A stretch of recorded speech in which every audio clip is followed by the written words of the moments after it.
Baadhi ya wananchi hasa wazee na wajane wanaonufaika na mpango wa awamu ya 3 wa maendeleo ya jamii TASAF katika manispaa ya Kigoma Ujiji wameipongeza serikali kwa kuanzisha mpango huo, kwani umekuwa ni mkombozi wa kiuchumi na kijamii. Wakizungumza katika mahojiano, wameutaja mpango huo wa kunusuru kaya masikini kuwa umewawezesha kupata kipato cha kusomesha watoto wao, kulipia ada za shule, kununua mahitaji ya wanafunzi, chakula na upatikanaji wa huduma ya afya kupitia mfuko wa afya ya jamii CHF bila ya usumbufu wowote, tofauti na hapo awali. Mwandishi wetu Dr. Elias anasimulia zaidi.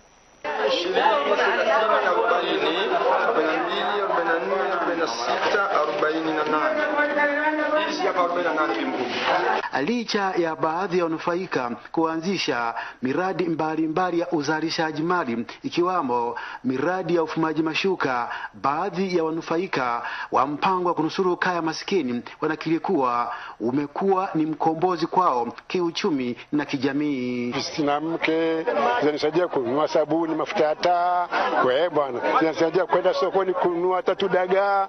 Hivi ni na mtoto huyu mmoja. Zinasaidia kumlipia karo ya shule na kula. Shukuru sana hivi. Naona watu wote wako hapa. Sasa waona. Hivi wanapigwa na jua ili kupata hata kidogo. Naona.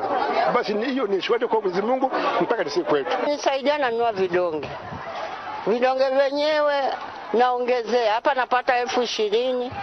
Naongeza za kwangu saa nyingine 30, ndio napata vidonge vya kudumu mwezi mzima na kula. Naomba sasa itusaidie sisi hasa wazee tusiojiweza.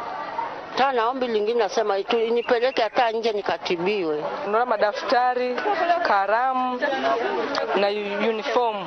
Wanaenda safi tu, kila watoto wangu wana uniform sare aina 2. Kwa hiyo Alhamisi wanabadilisha, Jumatatu wanabadilisha. Nimenunua viatu na socks, wanaenda safi shuleni. Kwa kweli namshukuru Mungu, TASAF imenisaidia.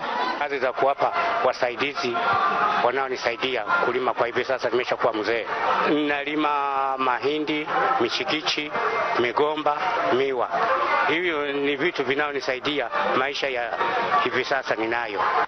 Lakini wanawageukia baadhi ya wanasiasa ambao kwa njia moja ama nyingine wamekuwa na mtazamo tofauti dhidi ya mpango huo. Serikali inatuthamini, lakini tena vunja huyo kwa kweli bwana, huyo hafai kwa kweli, hafai.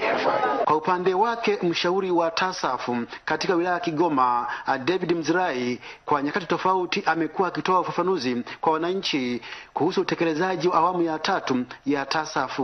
Fedha hizi ni fedha halali za serikali ambazo serikali imezileta kwa ajili ya kupunguza umaskini uliokithiri kutoka kwenye hizi kaya ambazo zimetambulika. Hizi fedha sio kwa ajili ya kuchukua majukumu ya hizi familia.